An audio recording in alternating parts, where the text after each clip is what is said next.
What's everybody? It's Wednesday. It's a different Wednesday. We out here in the sun and the trees and the light. We getting all up today. I got something deep for y'all. We going somewhere different. So welcome to another edition of Midweek Medicine. We going in. I got a dose for y'all. Today, I lay my life on the line for y'all. Today, I give y'all all of me. Today, I give y'all my experiences. Because everybody can't just get motivated and go throughout their week. Some people in a deeper situation, they're just, I need some encouragement and now to keep going at work. Some people a little bit further on, they depressed, they hurting, they stressed out on the new wave. So I specifically went to God and I prayed to God about what can I do to touch people on a whole new level, to bring them up from a deeper situation, deep down in that mud pit that they stuck in and they need to get out. So he let me go through my own personal experience. I'm about to share that with y'all real quick. Back in February, before February, my mother asked me a question.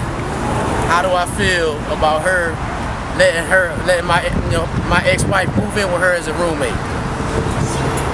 Let me tell y'all, that's not an easy one right there. That's not an easy one at all. But I'm keeping it 100 with y'all. I told Mom, nah, Mom, you gotta figure out something else. You gotta think about something else, dude. You gotta find somebody else.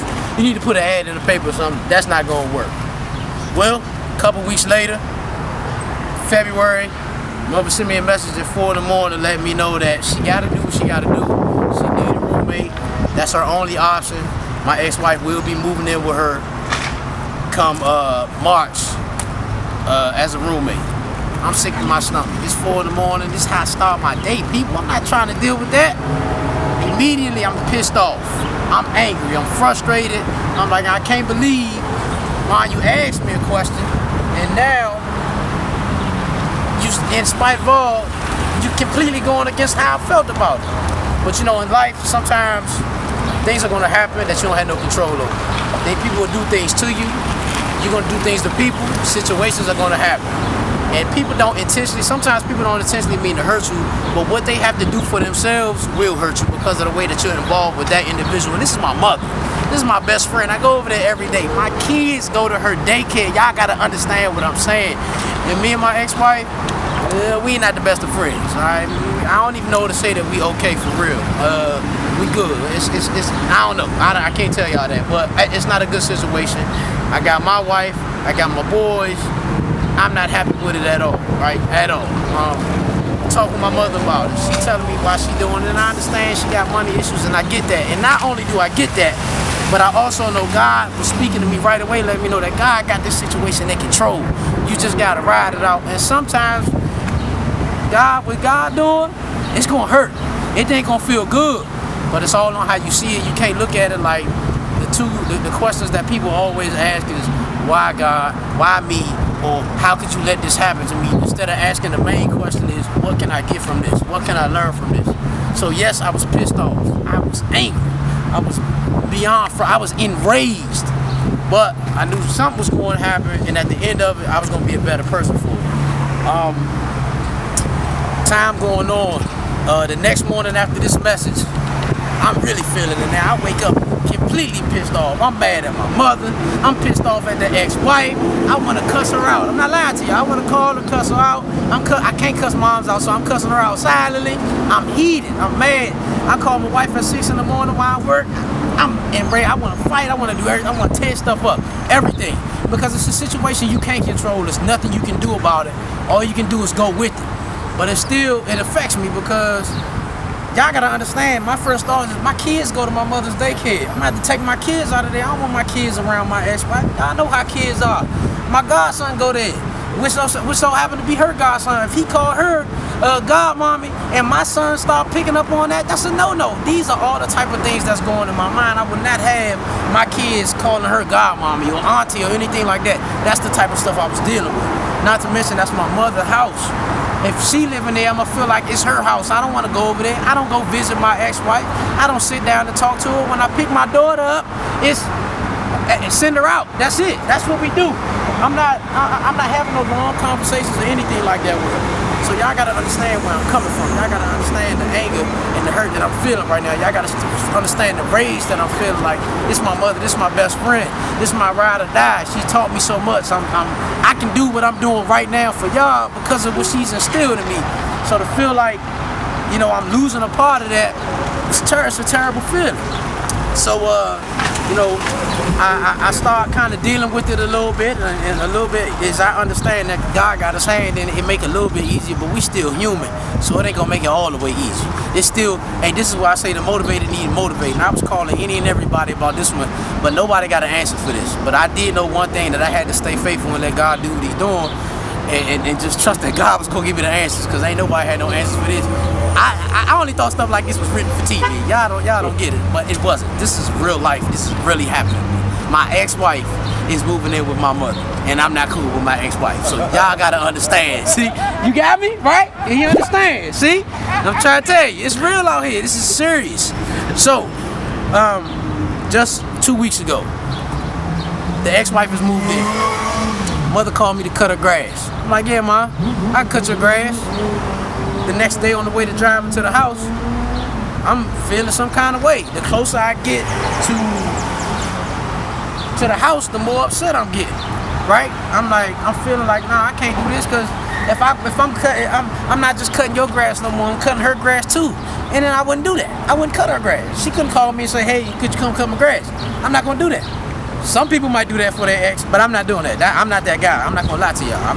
This is just what it is. Closer and closer I'm getting to Mom's house, I'm having more feelings. Like, I get to my mother's house, and it took me 20 minutes to walk up to her house, because it wasn't even like walking up to my mother's house. And I literally had the feeling like I'm walking up to her house. I had the feeling like if I cut this grass, I'm cutting her grass. I called two of my best friends. I called somebody else, all just to deal with what I was feeling right then and there. And thankfully, Mom's wanted to cut her own grass, so I taught her, but I had to have a talk with her later on. And this is where we start breaking down what's actually going on. And this is where I get into dealing with what I'm dealing with. One thing that I do know is that when you're dealing with some issues and it's deep hurt in you, you gotta speak it out. It ain't gonna do you no good just to talk to your friends. You gotta say it to the person that is involved, or it ain't gonna do nothing for you. So I had to tell my mother what was happening. I called Mom and said, look, Mom, you can't ask me to do anything like that again. I can't do it. I said, you don't even understand how I felt trying to cut the grass. Like, I couldn't even bring myself to come to the house. And I know it's just something as simple as cutting the grass, but it's so deeper than that, right? I told her, I started crying on the phone talking to my mother. I'm like, Mom, I don't get it. Like, you're my mother. Like, in no way, shape, or form would, if any of her family asked her to move in with her, no matter what kind of help they needed, would I do that? Right, and I need y'all to understand, this is not about my ex-wife, and this is not about my mother. My mother is in a financial situation, and this is the last resort she had to use, and that's just what it is. So the focus is here, and what I was going through, and what I was dealing with. I'm crying on the phone to my mother. Like, I hate the fact that it feels like I can't go see my mother. I hate the fact that it feels like I don't have my best friend. I hate the fact that it's hard, it's rough. You know, you can't, what can you do? You know, but it's one of those situations you can't control. You just got to go with it and deal with it and know that everything's going to be out. Like I said, stay faithful and you know things going to be all right. I got tired of feeling the emotions that I was feeling. I was empowering the negative side of what was going on because I was focused on the negative thing. We have to stop empowering our situations. You got to start empowering the solutions, not the problems. That's what. And then when we empowering the problems, that's when you become pitiful. Right? You got a choice to either be pitiful or powerful. What you gonna do? If you pitiful, you wallowing in it, you stuck in the mud, everything, you sad about everything sets you off, you always angry, you can't progress in your future in the way that you're supposed to if you focus on the negative aspects of what you're doing. You'll never get out of that depressed state. You'll never move forward in life. You'll be stuck right where you at, angry at everything, in anything, and you don't want to be there. That's empowering your situation, but you got to empower the solution. What was my solution? First of all, I had to talk to my mother, laid it out to her how I felt, and she understood. She apologized to me. Did I outward and say the words, I forgive you, Mom, for that? No, I didn't. But the next day, I'm looking at a message zone. You gotta deal with it. You gotta learn. You gotta accept what it is. If you need to apologize to somebody, apologize to them. If you need to forgive somebody, forgive them. Forgiveness is not for the other person, it's for you. It's for release in yourself so that you can free up space within your inner being to let new things in, to let positive things in, to let happy things in. And I know everybody ain't there. I know you had some type of situations, you depressed, you might have had a rape situation. You might be bullied in school. You might had a bad situation with your baby father, your baby mother. You might be going through a bad divorce. You might be having a child that's unexpected and you don't know what to do with it, and it's just put you in this bad funk. But let me tell you right now, that's just a simple situation. That's nothing. You can come out of it. It's momentary. That's it. That's all it is. It's just for a brief moment in time that you got to deal with it. But you got to know, you got to make the choice to deal with it. You got to make the choice to get over it. Plain and simple. You got to make the choice to get over it. God's grace will allow us to do that. God's favor will allow us to do that. Ain't nobody ever said life would be easy. God never even said that life would be easy. God never even said that if you serve him that you're not gonna have any type of harm or anything throughout your life. But let me tell you, if you do experience these disadvantaged situations, these hurtful situations, these harmful situations, if you stay faithful, God will turn your disadvantages and your harm into advantages that'll promote you in your life. You just gotta stand in there and you gotta wait on it. My first question when all this started out was, God, what do I need to get out of this? It was hard. Like I said, the motivator needed motivating, but I got through it. The next thing I need to get to is that I learned that I spoke everything I needed to say to my mother, but I ain't even want to speak to my ex-wife. I ain't want to say nothing to her. For what? There was no point. The decision was made. Why do I need to say anything to you? There's nothing I need to say to you. Matter of fact, I was worried that if I did say anything to her, it wasn't gonna come out good. It was gonna be all bad. Like I felt like, honestly, because you chose to stay with my mother, and regardless of what her situation was, and you knew the relationship that me and my mother had and how you being there would affect it, I felt like if I do ever talk to her in person, whatever way it come out, that's the way she gonna get it. That's how she gonna get it. Whether it's cussing, whatever, I felt like she deserved it. God showed me something that I need to say, and my wife even told me this. I need to say how I feel to her. I didn't need a response. I didn't need an answer back from her, but I still needed to say it for me. And sometimes that's what you gotta do. You gotta say what you need to say to the people that you need to say it to. And you might not like the response you get, you might not get any response, but the whole thing is that it's a release within you. It's a release in your spirit and your soul and in your mind. You'll feel better. I knew I couldn't physically say it, so I had to type it out and email it to her. And I even told her, well, you don't need to respond to this. I don't even care if you read it, but I had to do this for me. And when I tell y'all when I did that, when I really owned that situation and I empowered my solution and not my problem, and I took that situation back, I gained control of my emotions, I've been good ever since. I handle everything different, you know. My mother's, like I said, I don't have no problem with my mother, but that's my best friend, always. My mother. You know, we just had some things we had to work through and we good. God got it. You know, y'all have to get to that point. You have to get to the point where and you got to know that you're equipped and you're able to deal with what you're dealing with. Like, your life is valuable in that manner. You know, some people out there, somebody's listening to this that's you're such in a depressed state, you're such in a stressful state right now, that you might even be thinking about suicide. But let me tell you right now, let's get rid of those thoughts. You know, somebody loves you. Don't treat life. Don't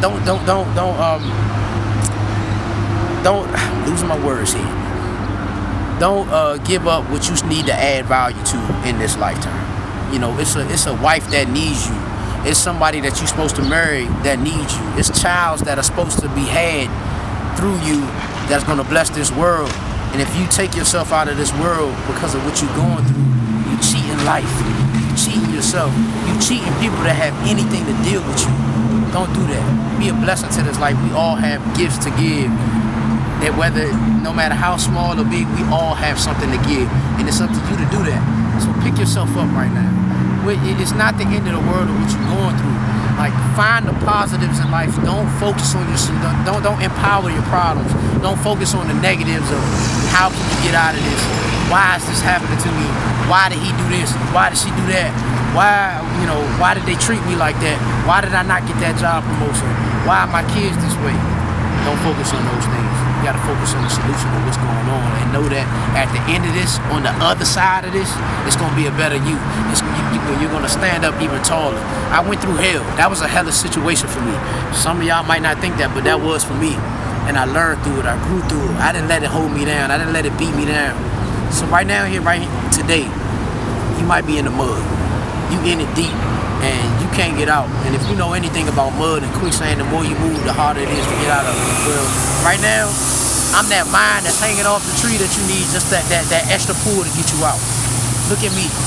I'm here, I'm exposing myself completely. Like, this is what I was crying, I was broken down. It was hard for me to deal with this, but I dealt with it. You can deal with your situation too. If you're dealing with it, you got more than enough in you to handle it, go through it, and come from it, and grow stronger from it. Somebody might need to hear your story. Something else you got to do because of what you're doing, it's one way or another, it's empowering you. It's making you more powerful. It's adding more value to your life for you to be able to do greater things in this life, to reach new goals, to achieve your dreams. This is what you got to do. So don't give in to those negative feelings, to those suppressive thoughts. Don't give in to the mud. Here's my hand. Take it. I'll pull you out. I'll help you. I'm not no therapist. I'm not a doctor. I'm not an ordained pastor, anything like that. I might not have all the answers, but one thing I can guarantee you, I know how to get over a situation. One thing I can guarantee you is that I got God in me. He will continue leading me to get what I need to get to y'all so that y'all can get out of y'all situations. It's not the end. It's not your time yet. Stand up from it. You can get up out of it. Real quick, the last thing I'm gonna say, one thing is, Lisa Nichols says you gotta develop your bounce back muscle.